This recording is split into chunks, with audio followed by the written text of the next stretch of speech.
Welcome to the Curling for Change podcast. My name is Will Robertson, and I will be your host for this limited series, brought to you by Curling Canada and sponsored by the World Curling Federation. Without further ado, let's get right into today's discussion. Hello, everybody, and welcome to the Curling for Change podcast. My name is Will Robertson, and today we're having a conversation because curling, we need to talk about sexism in curling in particular. And with me for this conversation is Amy Nixon, Al Cameron, and Laurie St. George.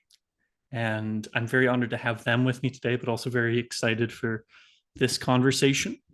Wherever you're listening to this to, please, if you do enjoy the conversation or you find it interesting, share it, like it, send it to someone you think may benefit from the conversation. It all helps, and it's all very important to the impact that this Curling for Change podcast can have, and I greatly appreciate it. So without further ado, let's get into our conversation today. We're going to do some introductions quickly. Amy, do you want to start? Sure. I'm Amy Nixon. I live in beautiful Calgary, Alberta. First came to curling growing up in Saskatchewan. Sort of the stereotype of my whole family curled. My dad ran a Kids Learn to Curl program, and I got hooked on the game. So that's my story. Thank you. Al, go ahead. My name's Al Cameron. I live just outside of Kamloops, British Columbia, where I grew up and threw my first rocks at the Kamloops Curling Club so many years ago. Started out into curling as a journalist as well. I covered high-level curling at the Calgary Herald for 13 years and got to watch Amy win a lot of games over those years, and then joined Curling Canada as the Director of Communication and Media Relations in 2013. Thank you. And Laurie. Hi, everyone. My name is Laurie St. George. I'm from Laval, Quebec. So pretty much same as Amy, in the sense that I pretty much grew up in a curling club in Laval-sur-le-Lac. I'm curling now in Glenmore Curling Club. I'm still studying in journalism. And I've been to 3 Scotties, if I recall. And I play also mixed double, and mixed we're going to represent Canada in the World Mixed Championship in next October. So that's pretty exciting. Yeah, very exciting indeed. And thank you all again for joining me. I'm going to start with Al. How did you originally come to the sport of curling? Well, basically the Kamloops Curling Club was my babysitter. Both of my parents curled there, and it's kind of one of those things. They take you to the curling rink and they drop you off there and leave you to your own devices while they went out on the ice. So gained a passion for the sport there, played at a club level all my life. And then, as noted, I was a sports writer for 26 years and covered a lot of curling, mainly when I was at the Calgary Herald for 12 years, and got the opportunity to cover a lot of Briers, a lot of Scotties, some World Championships, the 2010 Olympics.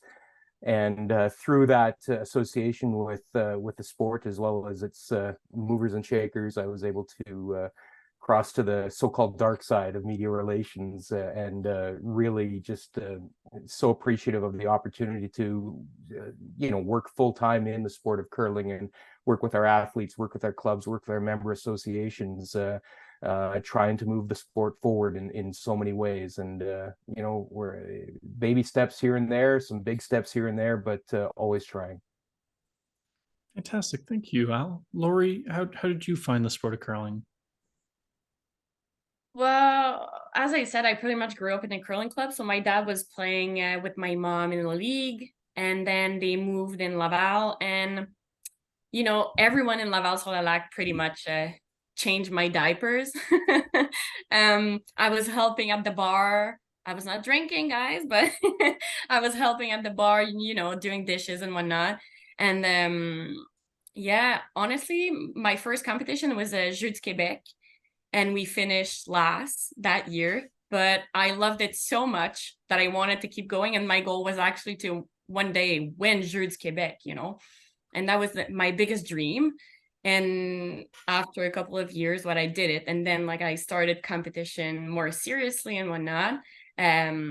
Well, keep having fun, but that's pretty much it. And Laval sur le Lac, it's pretty much like a family to me. So that's how I started. Yeah, thank you, Lori. Amy, how did you originally come to curling? Well, I grew up in Regina and I slept with two chairs put together in the upstairs curling rink while my dad was curling. Remember learning how to read the scoreboard because I knew halfway through the game I'd get a chocolate bar. I played Ms. Pac-Man, like that kind of stuff. So I grew up in the game, and then when I was about 14, decided I wanted to focus on it. I was a dancer, actually. So I quit dancing and decided I was going to try curling because they're exactly the same. And then from there, I had the good fortune to play with a team that represented Saskatchewan at the Canada Winter Games. So most people wouldn't know that my first provincial jacket is green and gold.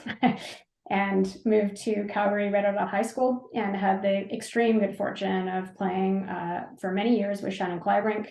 So my first Canadian championship as an adult was the 2003 Canadian Mixed, where many people say Shannon was the first female skip. I was the first female second. And people forget that. So I learned how to peel, and I took great pride in some of the skills I learned playing second and mixed. So from there, I played in 6 Scotties, good fortune to be on 2 winning Scotties teams in one way or another, and played in a couple Olympic trials. I've lost some really hard games, and I've been part of winning some pretty amazing games too. So I've worn the maple leaf, but I've experienced the highest highs probably in Canadian curling sport, and some of the lowest lows as well. Yeah, okay, and thank you for joining us. So when did, getting into our kind of topic of the day, when did each of you first notice sexism within the sport of curling, and how did it manifest itself for you? How did you first notice it? Lori, did you want to start? Yeah, so I think like sexism in sport in general, like I've always been aware of it, kind of thing. Even at school or whatnot, when they split the teams, or making comments about like if you're not good at throwing a ball or whatever, or, like you throw like a girl, whatever, I don't want you on my team, that sort of comments like that. But in curling, I'm still pretty young, but I've noticed a couple of things, like when Rachel started to curl and to win more events and whatnot, and people were like talking about her and her attitude and whatnot, and that kind of like bugged me at one point. I wasn't totally understanding because I was still really young, but it was things like that just made me aware of. But one important thing, that it was in 2019, if I recall, when the purses got the equity of the purses for Scotties and Brier. And I think it was the year that Chelsea won the Scotties. Chelsea Carey won the Scotties. And that year they came out with equity in the purses. And to me, it was like, oh, wow, it wasn't. And I didn't know. It wasn't. And it was a big gap. Like, I think I read like the article, it was kind of like $40,000 gap or something like that. And I was like, wow, this is a lot. And it's probably the first time that I really realized that, oh my God, like there's a really big gap between, there's something wrong there. And what can I do to help that situation? So, I'm not an expert or whatnot, but I'm trying to talk more about it. But, those comments like this, or hearing people talk about girls in sport and whatnot, it made me aware of. But, 10 years ago, I didn't notice, because it was so much part of my life. When you have so many comments, it's kind of like a natural, oh yeah, like I'm throwing like a girl. Oh yeah, I'm not good at this. Like I throw like a girl. Like it just became normal to hear that. So I didn't notice a problem until that. So. Okay, thank you for that, Laurie. That's an important perspective on that front as well. Al, when did you first notice sexism in curling? Specific to curling, I mean, it was always out there, right? I mean, smaller purses at World Curling Tour events relative to the male events. To their credit, you know, the Grand Slams, once they allowed women into Grand Slams, which took them a long time, but they were there. They equalized the purses, and Curling Canada events that had both genders at them, such as the Canada Cup and Continental Cup, dating back to 2002, were always equal purses. But as Laurie correctly points out, the Scotties and the Brier weren't equalized until 2019. But in terms of sexism out route, and you know what, I'm going to play the Amy Nixon card probably a few times here because she's one of my dear friends, and she knows what I think about her. But she took the brunt of a lot of sexism in her early days because she's got an attitude on the ice that is aggressive and awesome and competitive. And forever, those characteristics, when ascribed to a male curler, were considered admirable. But when they're ascribed to a female curler, and Amy took the brunt of this, were considered reasons to criticize. And I'll tell you the low point for me when I came to realize that this is an uphill climb. It was, and Amy probably is thinking about this, is Swift Current, 2016 World Women's Championship, and that was as low a night as I've ever had on the job with Curling Canada when Amy got into a verbal confrontation, not even confrontation. She said a couple things that were caught on a hot mic about a Russian curler who was doing stuff she shouldn't have been doing. Let's be crystal clear about that.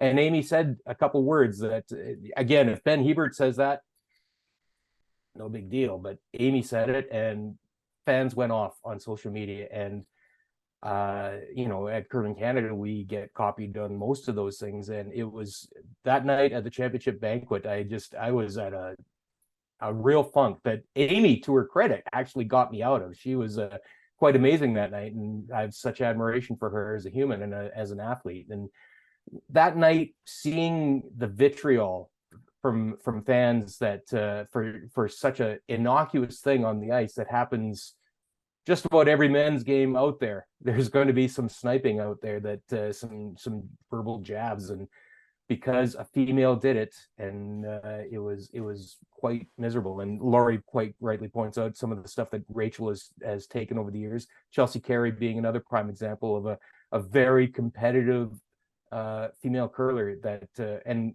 why do we have to keep using that word female in front of the word curler? But it's still a thing out there, and you know, it can't be. It's got to stop.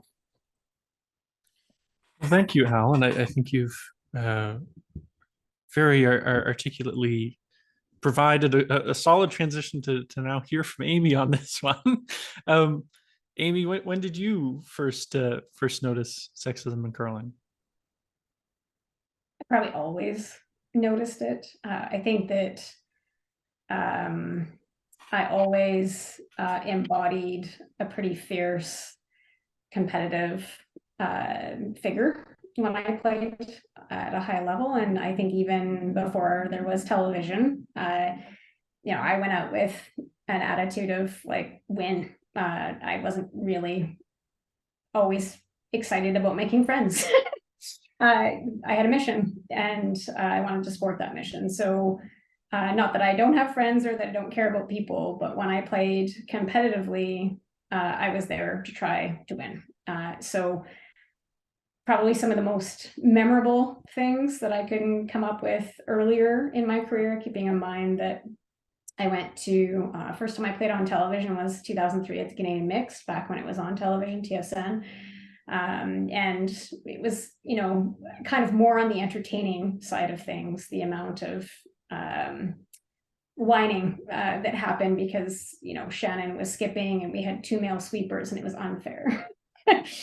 So, you know, that kind of more on the entertaining, and often it's not. The reality is that it's often not fun. And I think I was very fortunate that I played a good half probably of my competitive career away from the evils of social media. and really got to experience that in the second half probably of my competitive career. And so I can kind of bridge both sides of that. I think too that when I think back to my first Scotties in 2004 in Red Deer, there was something at the time, and let me be clear, I am in my 5th year on the Curling Canada board. I don't wish to trash Curling Canada in any way, shape, or form. I think they've done some really wonderful things. And they are one of the only sports, we are one of the only sports with equal purse, et cetera, et cetera. So there, please don't take what I'm about to say. This is historical and not in the current members of Curling Canada's operations team.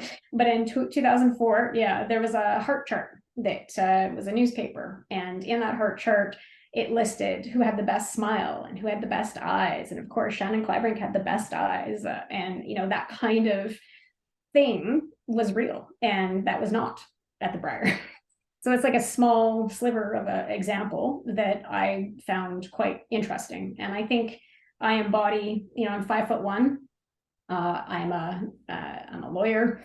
I am, I think, pretty intelligent. And I think that there's a lot of that kind of presence that is particularly jarring for some people, that if I'm Ben Hebert and I say and do the exact same things, I won't experience at all the kind of vitriol that was aimed at me or my teammates. Like, I want to be clear that I think in some ways I was probably more shelters as a third than had I been a skip. That Heather Nedwin, being a 5th player for her and watching that in 2012 was something, trying to protect her from it where I could as a 5th player. That was an experience too. I agree with Lori's comments about Rachel. Certainly Chelsea. I played with Chelsea. I think she gets lots of things coming her way that are just inappropriate and not warranted. I could add more. Like, I think what's really amazing when you look at someone like Caitlin Laws, who by all accounts is a pretty nice person, a fairly easy person to watch to curl in my experience. And she herself has faced some vitriol that I betcha a lot of money somebody like Brennan Bottcher wouldn't. So that's the kind of thing, and social media has not helped that. There's one of my favorite things about retiring from curling is escape from social media trolls. Yeah, and I think as we go through our conversation, that difference between social media as it came through and has become ever more present in our lives versus prior to that kind of has a significant effect on sexism, both in sport and outside of it, but also how much it's prevalent in our lives, particularly as professional athletes and semi-professional athletes, in the case, are on social media and are subjected to this on a 24/7 basis, as opposed to just. Although, Will, I want to jump onto something that actually Lori said when we were just all introducing ourselves to each other before we came onto the recording, which is, I am so privileged and my experience in the sport has been incredible. I'm so grateful for so many of the opportunities that I've had, but also I am somebody who walks through the world. I'm white. I have a male partner. I am many things without disability that make it really much probably easier to face some of the challenges than many folks. Like, there's definitely a thing where those who come from more and more of those equity deserving groups will be more likely to face discrimination, more likely to face violence, whether that's verbal or otherwise. And so I just want to acknowledge that I'm not here whining about my experience, because I've had incredible opportunity in the sport. I'm just only sharing some of the journey. No, absolutely. And thank you, Amy. I think that's a really important point to make, is the faces you see are all white. The faces you see are all cisgender, and, from various socioeconomic classes, right? And so there's those biases we have to lay on the table. And is also part of the point, right, of the Curling for Change podcast, is to try and show these messages, but also why it's important to hear from other voices outside of that, from those equity deserving groups, as you said, Amy. And so I greatly appreciate that. And I think similarly to Lori, in that kind of generational sense, like, sexism for curling in my eyes was made clear. It's something that I kind of was aware of, that was present, but very much when Chelsea went to Worlds. And the social media vitriol that came when Chelsea Carey's team at the time did not, I believe, did not make the playoffs and was one of the first women's team not to do so for X number of years. Please feel free to correct me on the record. I just remember being, I might have been, I think it was 15 or 16 at the time for the record, but I was looking at Facebook going, oh, this is how nasty this can be. And I had not been exposed to that yet. And so, you know, again, that point of social media really kind of shining a light on how prevalent that is, but also opening the eyes for a lot of young people as well, who, you know, Amy, as you pointed to, this was still very much around and very much prevalent in very significant forms for a very long time. But as a young person who only came to the sport, you know, midway, came to the sport when I was 11, 12, I never really saw it until I was 16. But it was certainly a bit of a punch to the gut to see that in that form. Al, go ahead. You know, it's the disappointment in people that you'd like to want to believe the best in people.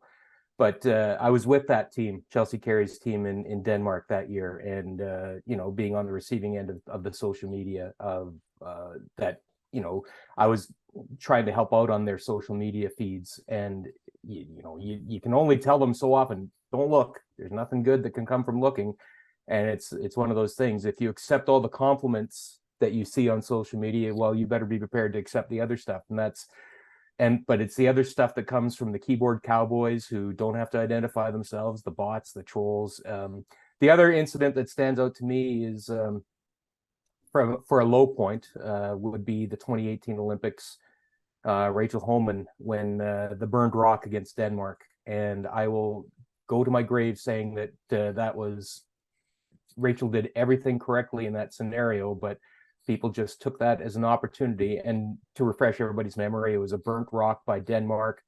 The burn took place after it had crossed the hog line, and by the very flawed rules of curling, it's up to the non-opposing team to make the judgment, and that just puts the non-offending team, to make the judgment on what happens to the rock, and that just puts a team in a terrible position, and that's where officials need to come out. But anyways, Rachel kicked the rock off.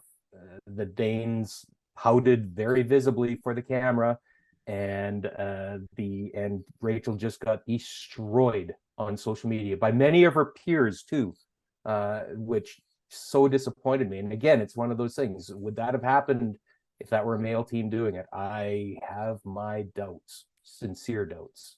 And I do just want to pick up on the point that Al, you've just made there, that all of us have touched on it, is that, you know, we're very lucky to be in a sport of curling where the kind of welcoming, inclusive nature of it generally is very significant in comparison to other sports in particular. This podcast exists because that's not perfect by any stretch of the imagination, and we need to address that. However, if someone at home listening to this is struggling to perhaps understand sexism in curling or racism in curling or any of these things, perhaps in the sexism case, speak and think to, for example, tropes in curling. Or if a man does one thing and a woman does the same thing, how do we view those two things beside each other? We've already made the comment of, if some comments are made by a man and then some comments are made by the woman, they're same comments, they're not viewed the same way, right? And Will, we haven't even discussed the topic of screaming. We've gone this far into the podcast, and that's the thing that I wrote, and that's got the most reaction. I mean, there's the perfect example. I mean, yeah. I have lots of things to say about that. You know that. Right. And this is one of the things that I would stress to people at home who are listening or watching this, is just take the time to look at curling and think about some of the things you hear that are said, or the actions that are maybe joked about, right? Or maybe highlighted on television. And ask yourself the question, would this be the same if a female curler did it? Some of the easiest ones are, do you comment on men's hair? Do you comment on men's makeup? Do you comment on men's jewelry? Do you comment on men's fit of their clothing? Do you comment on how they yell? Do you comment on how they interact with their teammates? almost always the answer is no to all of those things, yet we see those things consistently being commented on with female curlers. And consistently we see people commenting in very uncomplimentary ways about they should smile more, they should laugh more, they should be this, they should be that. And honest to goodness, that never happens if it's Kevin Koe. And lineup changes. There's another thing too, right? Yeah. Female teams. Lori, you went through a lineup change, and there's landmines there that I'm sure you're aware of, that a male team changes its lineup quite routinely. It's really not a thing, but when a female team does it, Armageddon. Well, yeah, there's something wrong there or whatever. But to Amy's point about like commenting about the hair and whatever, and I sort of experimented during my first Scotties with the Elsa thing and whatnot. And it was not in a mean way, and it's not totally sexism or whatever. And I surfed on the wave because I felt like I had no choice to surf on it, to either get sponsors or whatever, to have visibility, because it's the only visibility that I'm going to get, right? So I'm going to take advantage of it. But all the articles were about my hair, how do I smile, how, we were having fun. But man, we were making shots. We were winning games. We were actually a really good team at that event. And all the articles, and I kept saying to the media about how I was proud of my team and that we worked so hard for this, even during the pandemic and whatnot. And it was only about my hair, and my hair. And I was like, you're missing the point there. I'm putting so much time, like I'm putting so many hours to practice on the ice. And I spent 2 hours at the hairdresser, and it was the whole topic. And yes, and because women in sport, we don't have that much visibility. We have more, but we have not as much as guys. And I felt, oh, okay, what a good opportunity. I have to take advantage of this, because the chances are I'm not going to get this visibility in 2 years or whatever, or I'm going to have to dye my hair blonde again, So I kind of experimented a little bit in that sense. It was not negative. It was not in a mean way. And I know that, but it felt just weird that the topic was more about my appearance, that I look like a princess and whatnot, than talking about they won games, they're sharp on the ice, they know what they're doing, they're getting experience, So that was my point about that. Yeah, and thank you for speaking to that, Lori, because I wanted to ask about that as we were kind of going through, because I was like, I remember, I've known Lori since we were rather young, and I was proud, to say the least, to see you and your team get to the Scotties firstly, and then it was just Elsa. Yeah, and I was like, and my team felt a little bit that way, like I talked to them after, and I was like, I felt bad, and I tried my best to talk about our skills rather than, or how do we appear on TV or whatever. I was really trying to put them in front, but it was always about me and my hair. And I was like, it's not the point, like we're still athletes. I'm not a princess. Yeah, it's like, Kirk Myers may look like Prince Charming, but we don't call him that. Yeah, exactly. Right. But and this happens all the time, where we'll run into, whether it's you with Elsa, which was that's the biggest I've ever seen it in the curling world in terms of personality. Boom, here you are. We're going to describe you as this Disney princess because your hair looks like that, right? And this is the thing that upset me at the time, as you spoke to rather eloquently, is that your team was performing amazingly. And like me and my family sitting at home, having known you, we're watching going, oh my gosh, this is fantastic. what an achievement. Wow, how amazing this is. But then, as you rightly pointed out, the story was just, oh, Disney Princess Elsa and the team are doing really well at a curling champ. Like, and that wouldn't happen in the men's game. I don't think, please do correct me if I'm wrong, but I don't think it ever has. But it may routinely happen and does routinely happen in the women's game. And thank you for speaking to that. And, you're right. It at least from the media perspective, it wasn't a negative intent. No, Right? exactly. And what Amy said is true, that,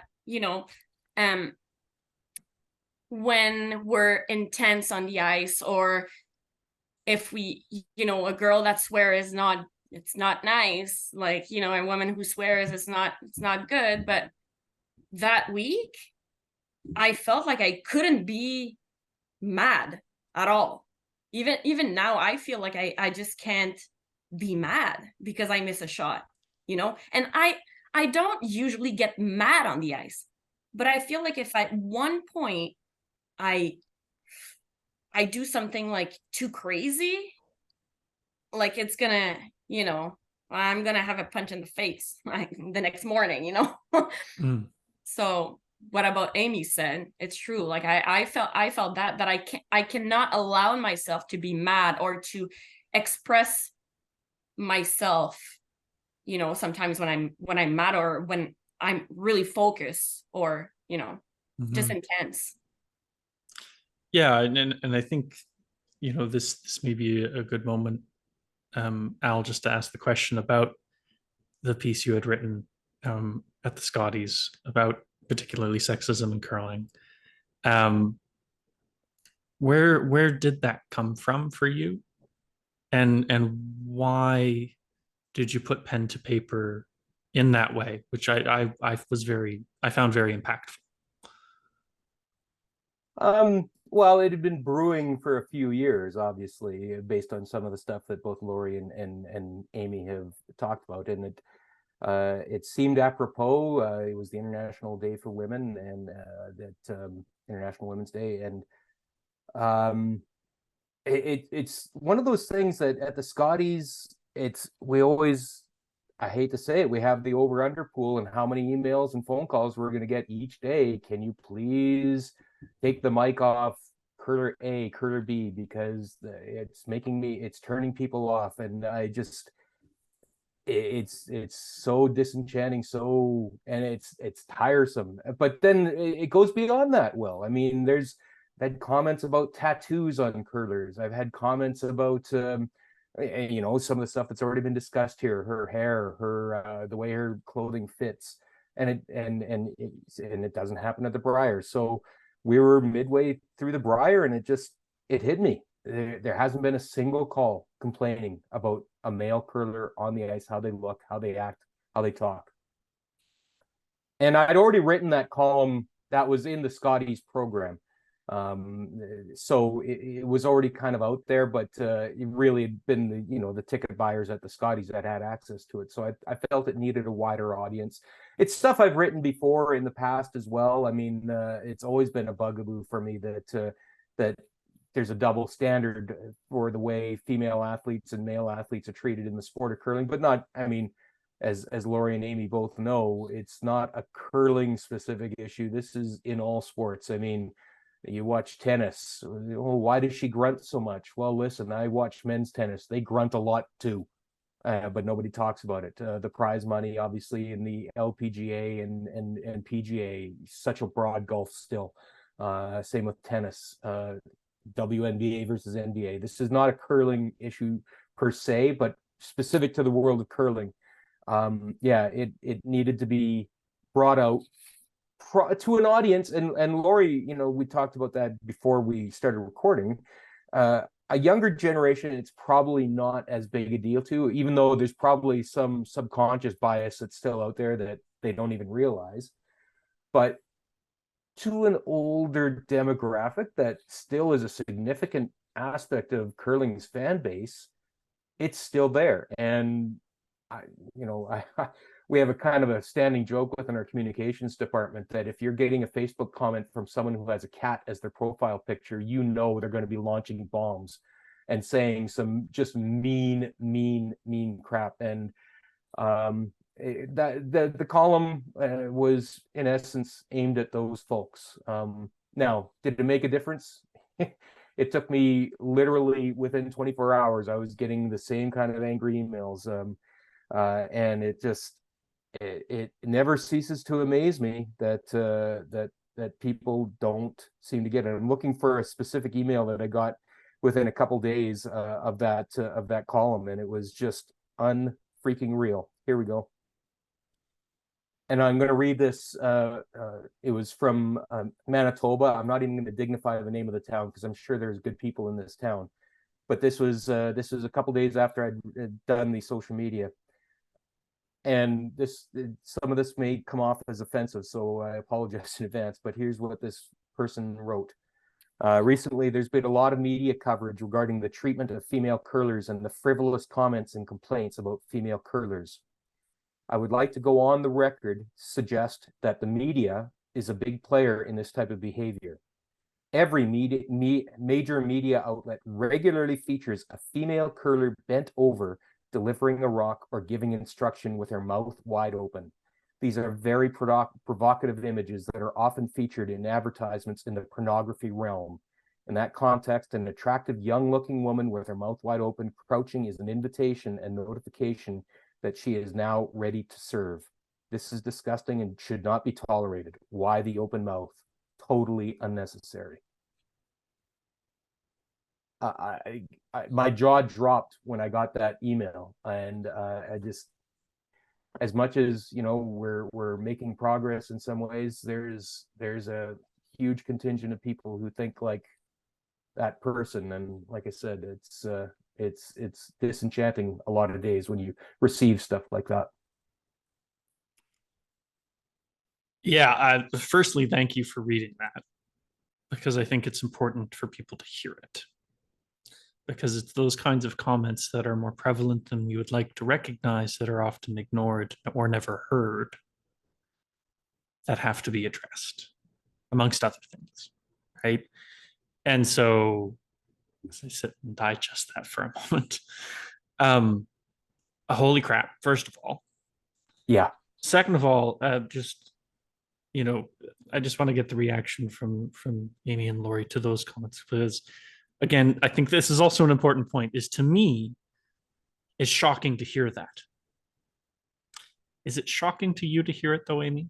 No. More than once, somebody on social media has said they want to shove a broom down my throat. I experienced in the Olympic trials in 2009 in Edmonton, pretty well known, I will not say the name, sports reporter who wrote an article about women only, their yells, and ranked them on urgency, annoyance, 1 to 10, ranked me 11, 11, 11, 11. I had the good fortune of, poor Al experienced this, but I then met that person in an elevator at the Scotties in 2011, and Al happened to be a witness in the elevator. And I said, "Oh, I've been waiting to meet you in person." That was the most sexist, unreasonable thing that I've been subjected to in the sport. Thank you. They are still a well-known sports reporter in Canada. So I think, no, I'm not surprised at all. Because although that particular egregious language has never been aimed at me that I'm aware of, I would not be surprised if it was. Yeah, and Lori, did you want to just react to that as well? Yeah, I mean, I'm not surprised too. I'm more not emotional but sad about it. It makes me nauseous.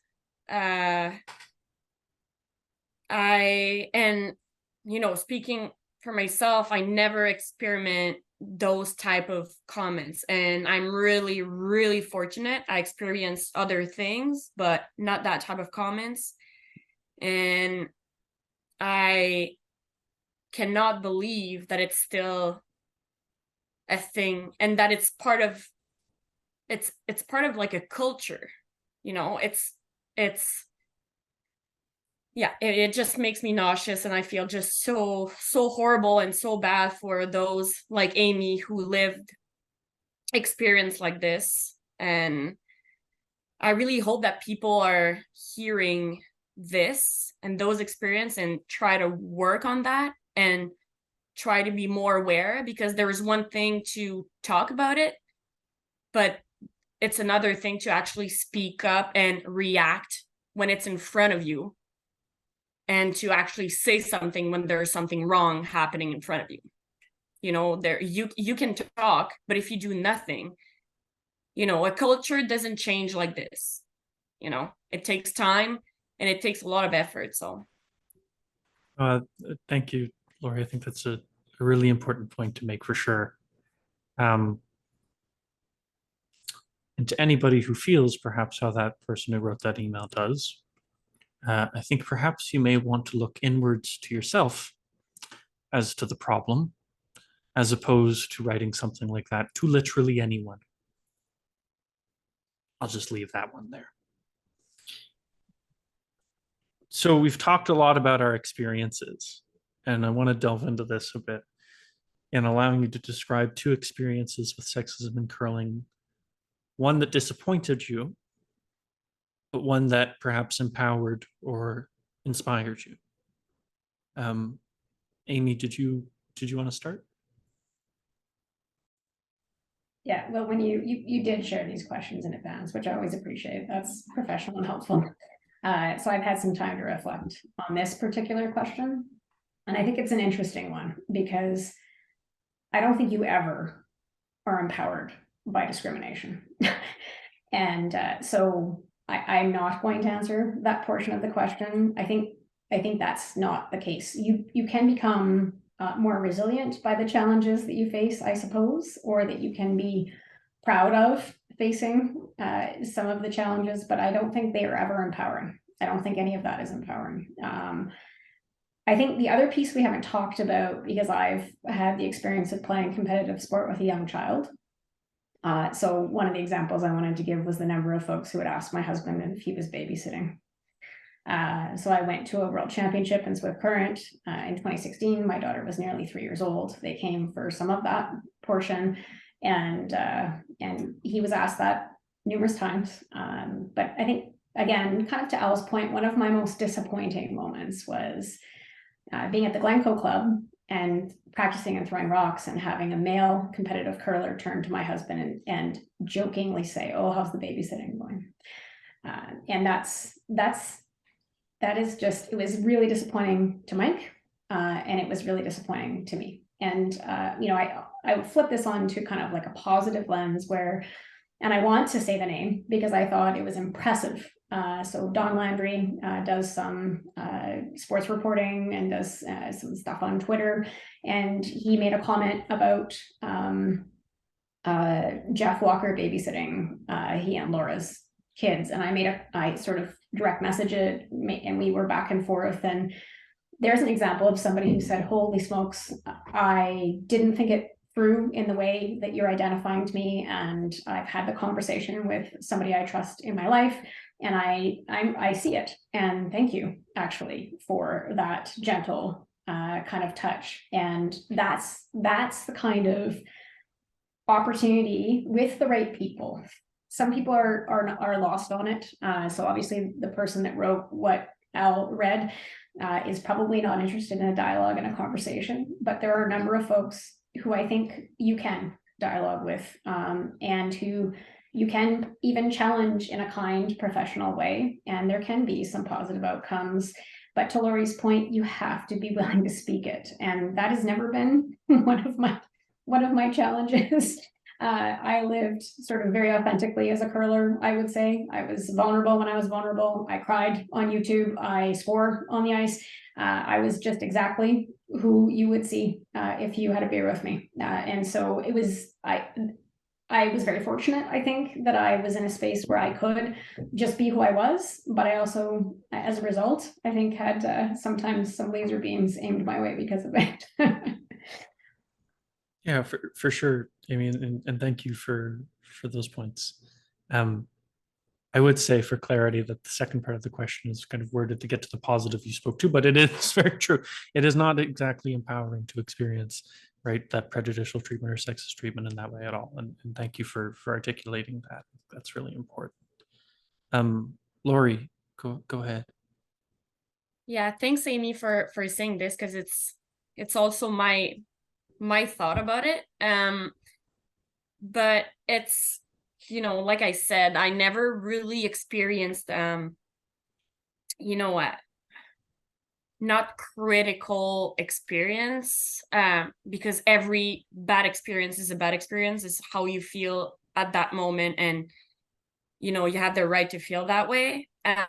But for me, it's more about when I play mixed doubles with Felix, and it's totally another, not topic, but when I play mixed doubles with Felix, I play the 3 rocks in the middle, and he's throwing first and last. And I noticed when we started playing that we were actually the only team who was doing that all the time. Like, it's actually our setup. We're playing like this. And people started to ask me, why? Why do you do this? And I'm like, why not? Why not? Is it because I'm better throwing the first and the last and just not sweep or whatever? And they didn't really understand. Like, everyone is asking that question, why do you play like this? And to me, it's like, well, we based our team on what's our strength, not on either weakness or what mixed double is supposed to be that way. So the female throwing the first and the last, and the men, the 3 in the middle. And to me, I really, really take this as an opportunity to say, you're asking me why we play like this? Well, all right, I'm able to shoot as good as the other male can shoot on the other team. So he's throwing the 3 in the middle, I'm throwing the 3 in the middle. I take this as an opportunity, and I'm like, well, if we can beat you, it's because it's equal. We're just a different team. There's no, you know, and even when Amy talked about the mix, and I talked to this to Felix, I'm like, people are expecting a mixed team to be a men's skip. And I'm like, I'm sorry, but I'm sure I could skip or a mixed team and still win games. I'm sure, because I believe in my abilities. But people are expecting mixed team to be that way and a mixed double team to be that way. And, you know, so that's pretty much my experience about it. But I take this as an opportunity to just challenge myself. So people maybe think that I should throw the first and the last because I can't throw that hard. Well, I'll show them I can make some shots. And I have confidence in myself, right? So I take this as an opportunity, but to me, it's crazy how we expect mixed double to be that way. Well, more before than now. Now it's starting to change a little bit, but still, and especially mix, that people are expecting to be a man as a captain. You know, that's pretty much my thought about it. But I take this as an opportunity, you know. Yeah, and you know, I think part of the really important thing that comes out of that as well is that, you know, one of curling's biggest problems is its tradition and its stereotypes and its tropes. Mm-hmm. And the longer people don't challenge themselves on that or ask the question of why is curling like this? Why do I think it has to be like this? Right? As you said, mixed doubles, you're very right. That's what people expect on a regular basis, right? Mm-hmm. And you know, why do we expect that? Mm-hmm. Why do we expect a team to be made that way or a mixed team to be made one way or another? You know, in one of our conversations, someone asked the question of, you know, especially for leagues at a club level, why are you gendering your leagues? Why? Is there any point at all in gendering your leagues in any way, shape, or form? Ask yourself the question, right? Particularly when you're playing doubles. Does it need to be mixed? Not really. triples, right? That's growing? Does that need to be gendered in any way? Not really. And kind of just asking yourself those questions about some of the stereotypes and tropes that we have. Perhaps quickly you'll see some of the issues that we have to work on in curling, particularly related to sexism. So I really appreciate you speaking to that. And on that point, we're pretty fortunate in curling because we have actually mix. I think it's actually nice to just challenge yourself. So we're pretty fortunate to have those categories in our sports. Otherwise, among a team. So in a team, sometimes it's not equal either between men and women's. So and I'm not talking about our mixed team or whatever. I'm not putting anyone like under the bus or whatever, but in a mixed team, is my opinion is gonna be as valid as Felix's opinion? I know he's the skip in this case, but if it was reverse, would I feel like the pressure to, I can't like call the strategy right because he doesn't agree or whatever, it's so yes, we're fortunate because we have mix, but in those categories, there's some things that doesn't work and we have to work on. Yeah, absolutely. And Al, do you want to pick up there? Well, I feel a little bit of imposter syndrome here because obviously I haven't had to live with these challenges at all. I've chronicled a few of them, but that's not the same. I've detailed some of the bigger disappointments, obviously, and they're not isolated incidences. I am gratified that there are so many strong women out there who do, and I loved, Lori, that you said challenge. I love that challenging the traditions, challenging the way things should be, and I put air quotes around that should be, and they don't need to be that way. And I still go back to those that 2003 mixed team that Amy was on that really rattled a lot of cages, and then Shannon was able to win. Well, she upgraded at second the year later, and she was able to win the Canadian Mixed Champ.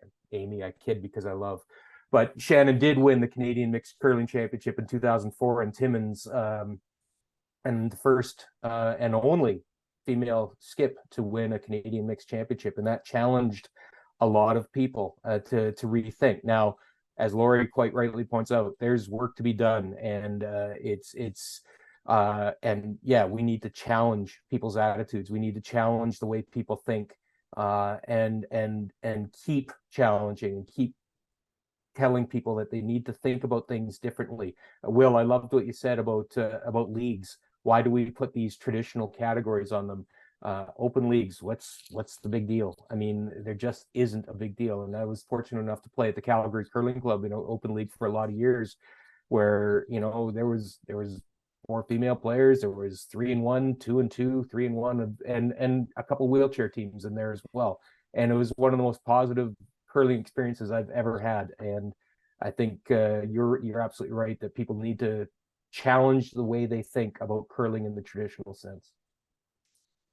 Yeah, and I think the only thing I would add there, and we spoke about this at length in our Curling with Pride episode, was that, not only do we need to challenge those traditional norms of curling from that gendered lens, but also if you have gendered leagues within your clubs or gendered competitions, you're also excluding folks who do not identify within that binary system. You may be excluding trans folks, you may be excluding non-binary folks, you may be excluding segments of the population that do not adhere to that traditional norm. And that may also be something that people need to challenge themselves about, to think about that. Amy, did you have something you wanted to add there? I was going to say something sort of controversial, probably. Sure. which is just anecdotally, personal experience. Playing at the Calgary Curling Club in a league, which pains me. I go to have drinks, so the on ice thing is difficult for me, just because I'm not good anymore, and that irritates me, and that's just a personal problem. It's not them; they're great, my team. But it's interesting playing in an open league and looking at the playoffs and standing on a sheet of ice and looking around and going, there are 8 sheets of ice. There is 3 women on our team out of 4. Back end is female. And looking around on all of the other sheets, 4 women in total. And so one of the things I do wonder about is there a place where for women's leagues? Because we can say the things that you just said, and I support what you just said, Will, that we need to make sure there's open leagues and that there's no expectation of certain positions or number of people that are, female, male, or non-binary. We need to leave those spaces very much open for folks. I do wonder though, and I think about young women in sport, in curling, and I think about sometimes women who aren't necessarily in a place where they feel totally confident or comfortable playing with men. And so I just want to be mindful about when I look around, and I'm literally one of 2 female skips on 8 sheets of ice, 16 teams. There's something going on there that is not as simple for me as, well, it just doesn't matter. Well, it still matters. It's still mattering. And I can't quite figure it out. And I'm not sort of saying there's any particular one reason for it, but I worry that we actually close the space potentially to female curlers in a league environment if we're not mindful. That's all. No, and I think that's a really important point to make, Amy, because especially we're talking about curling for change. Well, what does that change look like, right? And how does that kind of manifest itself going forward? And whether it's open leagues or, one of the things we spoke about in our BIPOC curlers and curling episode was talking about the need to make sure that your curling clubs have the support systems in place to ensure that women, racialized curlers, LGBTQIA2S plus curlers, and other members of different communities, and particularly diaspora communities, have supports within the curling club to feel welcome there, to feel as if they belong there, right? Because if you do not have those systems in place, well, your open league may look like you described, or you may look across your sheets and see a very white room, right? And having those questions or their conversations, because exactly as you said, it's difficult to point and ask and ascertain what's happening there, what the dynamic is, what might be preventing people from, entering that space. Maybe then it's important to ask the question, right? And so I think that's a super important point that can't be lost on anyone at all. So thank you for articulating that. That's very important. With that kind of in mind, why is it important to be mindful of and to address sexism in curling? Lori, did you want to start?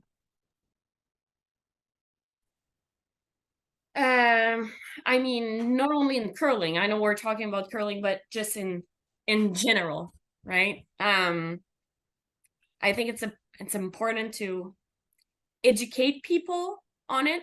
I'm still learning. Every woman is probably still learning about it, right?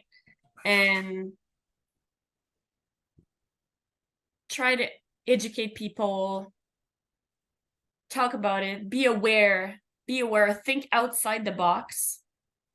There's no wrong answer when you try to challenge a culture or like how can I say it, a tradition, right?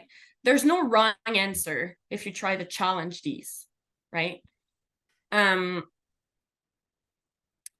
think it's important to include everyone, but also for the next generation.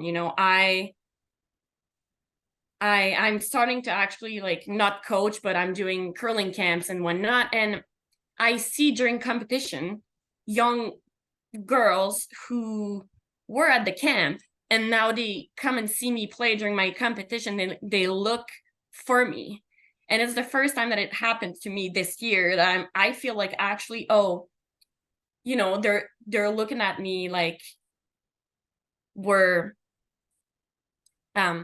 they want to be part of women's community and curling and whatnot, and they're looking up to me. And I want to be a good model for them, but I also want to educate them so that they can actually feel comfortable when they play on the ice, that they feel safe also, that they do feel safe, and that they can, their turn later on in their career, to continue to challenge those traditions, because it's not only our roles, it's a long process, and we have to start now. Amy started years ago, and I'm so grateful for it. Thank you so much for that.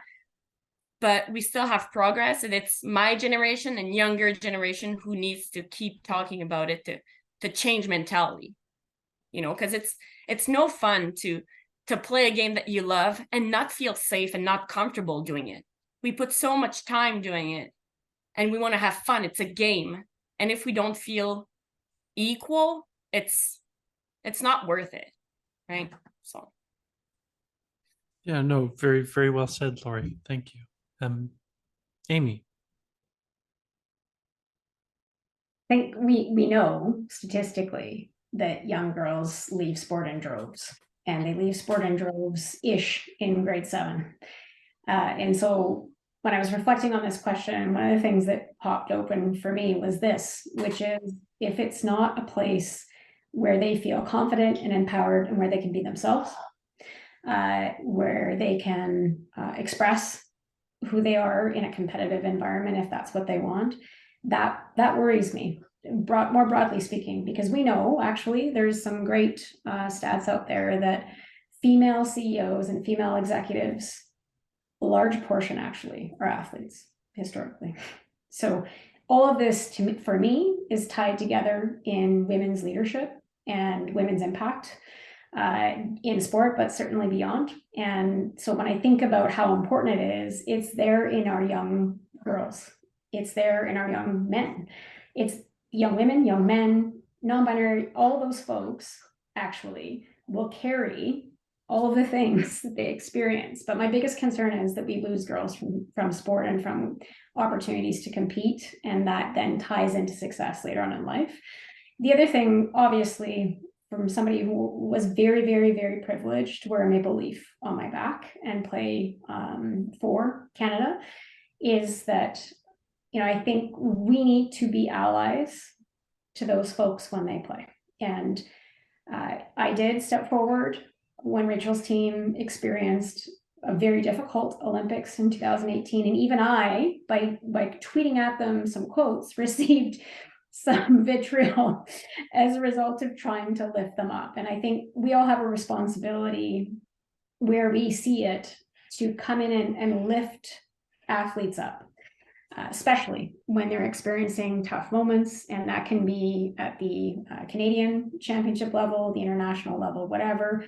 And I think that's, if I could ask for one thing for athletes, young and high performing, it would be that we all, and me included, try to step in and lift them up when they're having a hard moment. So I think that's ways a conversation around different aspects of identity and the way people are in the world and how they experience discrimination, even violence because of who they are, is important for bigger, broader conversation around whose voices get heard, who gets to lead, who gets to be a part of conversations. No, absolutely. And thank you, Amy. And I think one of the things, whether it's sexism or whether it's we're speaking about the 2S LGBTQIA plus community or racialized peoples in curling in particular as well, is that, allyship doesn't end in those hard moments. It's critical in those moments, as you rightly pointed out, but it doesn't end there. And so people listening to this conversation, ask yourself, perhaps how you can be a better ally to folks who may be struggling within your curling community or within your community more broadly, or who may be members of marginalized communities. Or, one of my main lessons coming out of these podcasts for people is you do not know the person who's coming through that door of your curling club. You know nothing about them other than they're coming to curl, right? You don't know what they've experienced. you don't know what harm they've faced or may be facing in the broadest of senses, right? And to be an ally starts with that place of putting your biases on the table, as we did at the start of this conversation, but also bringing yourself to a place of empathy before you consider anything else. And you know, that's where that starts. But of course, conversations like these lead to a more comprehensive understanding of what that looks like. And, you know, thank you for highlighting that. Al, why is it important? Well, initially I was going to talk about Amy's own daughter, Callie, there, who we've seen poking in and out, and obviously it's important for girls like her down the road. But I'm also starting to think of people who've come before Amy and Laurie and their peers. You know, I'm thinking to Colleen Jones, Sandra Schmirler, Vera Pezzer, you know, Connie Laliberty, Linda Moore, Lindsay Sparks, all these amazing curlers, Mabel DeWare, that you know, from your part of the world, Will, that went out there and played their hearts out, played with passion, and didn't get anywhere near the recognition that they needed to. And again, this goes beyond curling. You know, Marie-Claude Asselin, we member of the Canadian Skiing Hall of Fame. Perhaps I don't know if we should say perhaps your future mother-in-law. I don't know. Maybe too soon. But that Felix's mom, yeah, Felix's mom, one of the greatest skiers who's ever lived, but you know, not talked about in the same breath as a Ken Reed, a Steve Podborski. You know, these trailblazing women that need to be honored for what they did back in the day. We need to recall and take steps to make sure they're honored and recognized for the sacrifices that they made. And Amy talked about wearing the maple leaf, and you're going to get that chance very soon, obviously, you know, over in Scotland. And I consider that one of the most noble things that one can do in sports, is to wear a maple leaf on your back.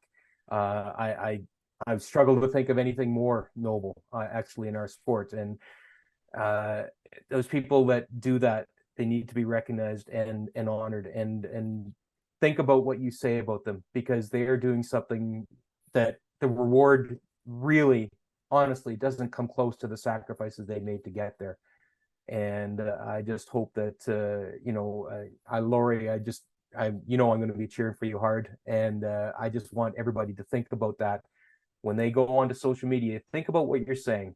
Think about what you're saying about our athletes. Think about what you're saying. If you're not going to say it to their face, don't say it on social media. That's always my piece of advice. No, and I think that's critical, that piece of recognition that you mentioned, Al, is that recognition we often kind of glimpse at as like, oh, they won something or they did something cool and we've honored them enough with that. No, you know, how many things in society are recognized or named for men, and how many are named or recognized for women? Ask yourself that question. Right? As you mentioned, Al, Mabel DeWare in the province of New Brunswick, has she been recognized sufficiently outside of curling for her contributions to society? No. So, you know, there's these conversations that kind of are important to mention in terms of recognition of people's impact in sport, but also, you know, how we recognize women in our society, in our sport versus men. So the very last thing I want to ask is, you know, how the curling community can act to eliminate sexism in sport. You know, where do we go from here, essentially, is the question. Al, did you want to start there? Well, you know, specific to fans, I kind of said one of my pet things is, if you're not going to say it to a person's face, don't say it on social media. And ask yourself those questions that we talked about at the very beginning of the pod here. You know, would I say that about a man? Would I talk about the way that man is dressed? Would I talk about a team's lineup change, about a men's team, the same way I'm talking about this women's team? Ask yourself that question. Challenge yourself. I think that's a simple step, but boy, it's a big leap to take when you're in the moment and sitting in that keyboard or having your thumbs on your iPhone or Android device. That it's so easy, right? It's so easy to say something and just let her rip, and we gotta develop a filter, an internal filter, and think about things that we say before we say them. Thank you, Lori. How can we eliminate sexism in curling going forward? I totally agree with Al. I don't, and I really do hope so, Will, that it will one day. There is not going to be sexism, but I don't think, honestly, I don't think it's going to happen. I think there are always going to be not only men, even women sometimes, that's going to make comments or whatever, inappropriate comments, or that they don't think before saying things. But as Al said, just, you don't know the person, you don't really know the person who you're talking to, right? So you don't know their background and whatnot. You don't know what they've been through before. So just be kind to others, be kind to yourself too. Because when you receive those comments or whatever, it's easy to be hard on ourselves and to second doubt ourselves. Sometimes it's good to second doubt ourselves, but sometimes just, be kind to yourself. It's not my fault if I have a high pitch, and I don't know if Gérard doesn't want to play beside me in the league because I'm screaming too loud.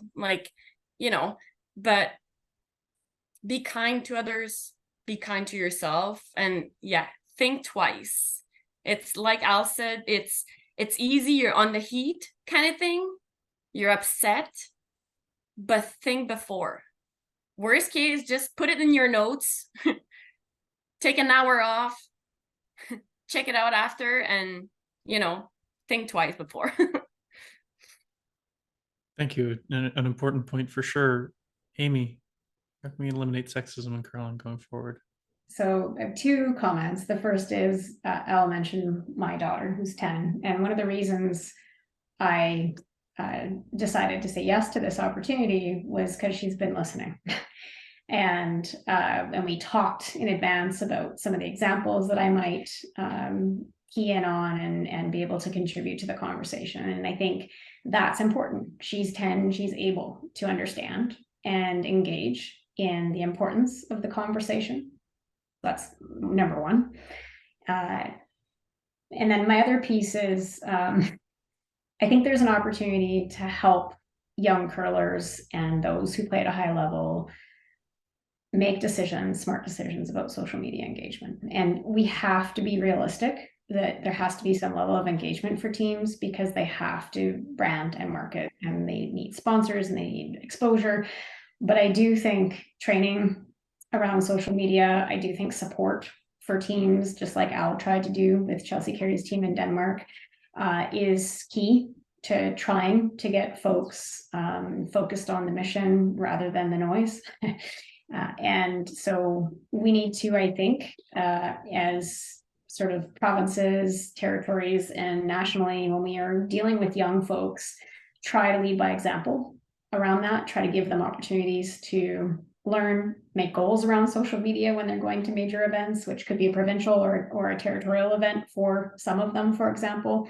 But realistically, social media is not going to go away, and trolls are not going to go away. And so I think it's as much about trying to fill the negative with positive and kindness, to Laurie's point, where we see the opportunity to kind of battle it back for people, with people. And then I think the other piece is to understand that it's unfortunately a real part of the game for people who play at a high level, and then help them develop strategies on how to filter it. Because I saw somebody I was playing with at a world championship be super impacted by it. And I tried to block people all over Twitter, for example. I was not as impacted because I had come to expect it. And I think also I sort of don't need everyone to love me. And I wasn't invested in my brand actually compared to where I think you have to be today. I am a dinosaur now a little bit, not that I'm old, but I'm certainly not 25, Larry. And so I think being realistic about, it's easy to say, don't be on social media. That's not realistic. So giving people tools and support is more realistic. No, absolutely. And being there to support our athletes and our young people in particular and our high performing athletes, but also, as we all mentioned in different ways, supports for folks coming into curling who may not be as welcome or may not be as historically welcomed in our curling communities is something that's super important going forward. And I think, Lori's point to the question is that sexism may never be eliminated for curling, but we can all do one heck of a job and an effort in our own lives in our own ways to try and be kind to one another. As you mentioned, Lori, I think that's a really powerful message coming out of it. But to be empathetic with people and lay your biases on the table, as I mentioned earlier, and as we've all spoken to in separate ways. But I think, first of all, Amy, thank you for including your daughter and hearing that conversation and participating in it. I hope others do the same because they're important conversations for anybody at any age. Thank you all for joining me, for trusting me with this conversation. I greatly appreciate it, and I hope folks at home appreciated it as well. Again, if you enjoyed this conversation, please do share it, do like it, do send it to someone you know, so we can all work to change the face of curling. This has been another episode of the Curling for Change podcast on sexism and curling. My name is Will Robertson. This has been Al Cameron, Amy Nixon, Lori St. George, and we'll see you next time.